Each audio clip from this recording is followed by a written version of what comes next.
নিজৰ কৰিব নোৱাৰা মানুহটো। এতিয়া তুমি কেৱল এটা স্মৃতি হৈ ৰলা, কিন্তু সেই স্মৃতিটো আজিও জীয়াই আছে, প্ৰতিটো ৰাতি, প্ৰতিটো নীৰৱতাত।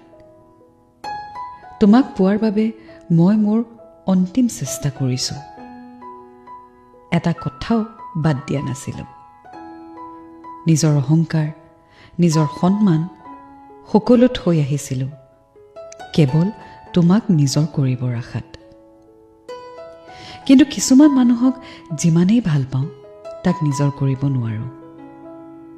মই জানো তুমি মোৰ কষ্টটো বুজিছিলা, তথাপিও তুমি অসহায় আছিলা, কাৰণ কিছুমান সম্পৰ্ক নিজৰ ইচ্ছাত নহয়, পৰিস্থিতিৰ হাতত সিদ্ধান্ত হয়।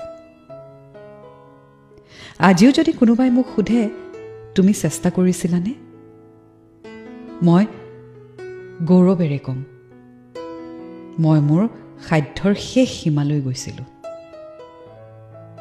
এইটো দুখ এইটো নহয় যে তুমি মোৰ নহ'লা,